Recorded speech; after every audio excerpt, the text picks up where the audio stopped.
Cheat on your wife with mine? I will burn your life to the ground.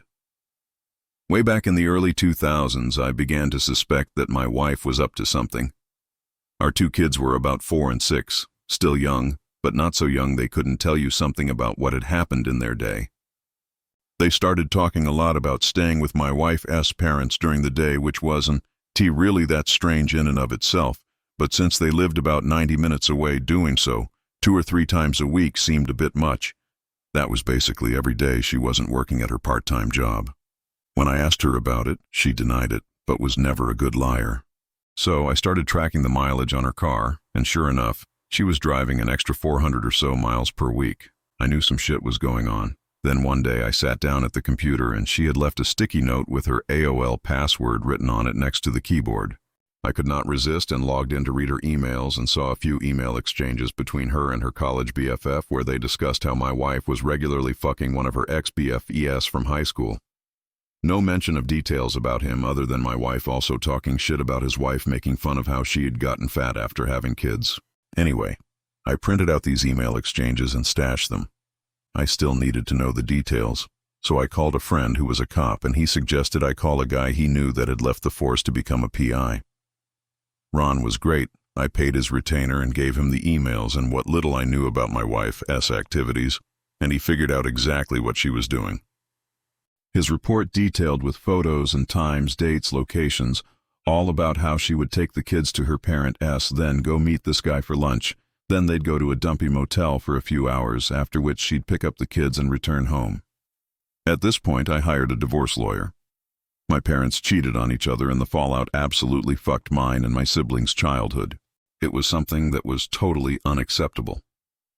I also asked Ron to find out what he could about this guy. Ron absolutely came through.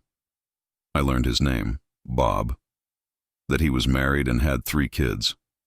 I also found out that he worked as a VP of sales for his father-in-law's business. At this point, I had my lawyer draw up the divorce papers. I also asked Ron for a couple more copies of his report, and one more thing I wanted him to do for me. On the same day I had my wife served with the divorce papers at her work, I had Ron meet with this guy's wife and show her everything he had found out. She seemed nice, and I figured that she deserved to know what her dear hubby was up to. What she did with that information was up to her. While the information about my wife's infidelity didn't really matter in my divorce proceedings, Bob's wife did a real number on him. According to the publicly available court documents from the divorce and other related proceedings, she cleaned out their joint account, took the kids, and left. As soon as her dad found out what he'd done, Bob was fired. And since her parents actually owned the house where Bob and his wife lived, he also got evicted. Their divorce was ugly, lots of fighting in, and evidently out of, court. I guess Bob went to the house and started arguing with his wife, and it escalated to the point that her brother stepped in and Bob got his nose broken. There were restraining orders, a few more incidents with police reports, criminal charges, jail time, and so on. I can't find Bob on the internet anywhere these days. Last I heard, he'd left the state and his ex-wife did okay. She went to work at her dad's company and took over after he retired. As for me, my ex and I got along well enough. I didn't engage with her on anything that wasn't related to the kids, and now that they are both adults, I don't talk to her at all anymore.